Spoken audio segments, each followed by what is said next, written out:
علی کے ماننے والے ہیں۔ جس نے علی کو اپنا امام بنایا وہ پھر عدل علی پر ایمان رکھتا ہے، ایسا ہے یا نہیں؟ ہم کہتے ہیں اگر کسی نے واقعی کسی بے گناہ کو قتل کیا ہے تو قانون کے مطابق اس کو سزا دو، لیکن اس آڑ میں اگر بے گناہوں کو پکڑ کر سلاخوں کے پیچھے بھیج دو اور پھر پوری قوم کو ایک اضطراب میں مبتلا کرنا چاہو تو قوم کا نہ کوئی بڑا خاموش رہے گا نہ کوئی بچہ خاموش رہے گا۔ یہ ظلم ہے اور اس ظلم کو ہم کبھی بھی برداشت نہیں کریں گے۔ اب اگلا مرحلہ ہمارے ان اسیروں کی رہائی کا ہے۔ قانونی طور پر ہم نے ججز اور سینئر ترین وکلاء، جتنے آپ سینئر کہہ سکتے ہیں چوٹی کے، ان پر مشتمل پینل بنایا ہوا ہے اور وہ پینل کام کر رہا ہے، لیکن یہ قانونی رستہ ہے۔ اور آپ کو معلوم ہے کہ پاکستان میں صرف قانون پر عمل درآمد نہیں ہوتا، قانون کے ساتھ بہت کچھ کرنا پڑتا ہے۔ آج آپ کے سامنے ہے، طالبان سے مذاکرات آپ کے سامنے ہیں۔ طالبان کون ہے؟ پاکستانی نہیں، محب وطن نہیں، مسلمان نہیں۔ مسلمان تو اس طرح سے نہیں کرتے، لیکن اس کے باوجود عمران خان بھی ان کے گن گاتا ہے، جماعت بھی ان کے گن گاتی ہے، باقی جتنے دیوبند کے ہیں وہ بھی ان کے گن گاتے ہیں۔ کیوں؟ فضل الرحمان پر 3 دفعہ خودکش حملہ ہوتا ہے، اس کے باوجود وہ طالبان کی حمایت سے پیچھے نہیں ہٹتا، اور خودکش حملہ بھی طالبان ہی کرتی ہے۔ چونکہ میری بات ہوئی ہے، کس نے آپ پر حملہ کیا؟ جی طالبان نے۔ آپ پھر ان کی حمایت کیوں کرتے ہیں؟ جان کا خوف ہے۔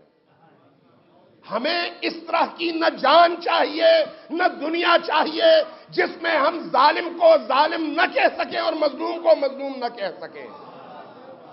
ہمیں وہ جان چاہیے جو ظلم کے مقابلے میں میدان میں جائے اور حسین کی رضا حاصل کر سکے۔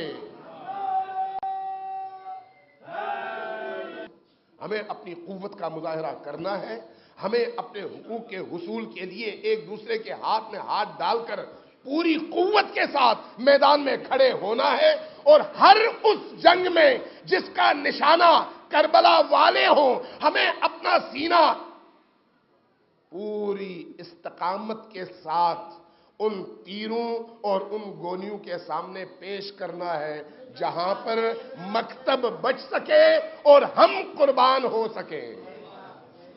میں کئی جگہ یہ کہہ چکا ہوں، میری یہ آرزو ہے اور اللہ گواہ ہے اس پر کہ میں سمجھتا ہوں کہ ہمیں باتوں کا نہیں، میدان عمل کا شہ سوار ہونا چاہیے۔ اور میری اللہ سے دعا ہے کہ میری نگاہوں کے سامنے پہلے میرے اپنے بچے دین پر قربان ہوں۔ اپنے بچے، دوسروں کے بچوں کو قربان کرنا آسان ہے، اپنے بچے ہمارے قربان ہوں۔ میں اپنی بات کر رہا ہوں، ان کی لاشوں کے ٹکڑے میں خود اٹھاؤں اس نیت کے ساتھ کہ میں کربلا والوں کے پیچھے چلنے والا حقیقی راہی بن سکوں۔ اور یہ بھی میری دعا ہے کہ اللہ تبارک و تعالی ہمیں بستر کی موت کے عذاب سے نجات دے اور میدان کے موت کی وہ جرأت، وہ استقامت اور وہ شجاعت ہمیں عطا فرمائے۔ اور یہ بھی میری دعا ہے کہ اللہ تبارک و تعالی ہمیں اپنے بدترین دشمنوں کے ہاتھوں موت عطا فرمائے۔ جس طرح سے حسین ابن علی کو اللہ نے کس کے ہاتھوں شہادت دی؟ بدترین، کائنات میں ان سے بدتر تو کوئی نہیں ہے نا۔ اللہ بھی انتخاب کرتا ہے نا، اپنے بہترین یاروں کو، بہترین دوستوں کو بدترین مخلوقات کے ہاتھوں موت دیتا ہے۔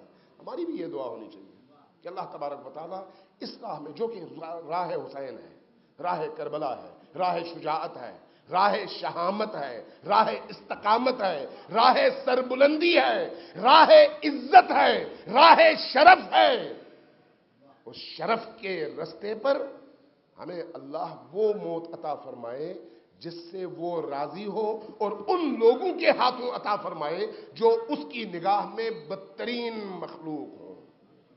اور یہی ہماری کامیابی کا سب سے بڑا انعام ہوگا اللہ کی طرف سے ہمارے لیے۔ تو انشاءاللہ تعالی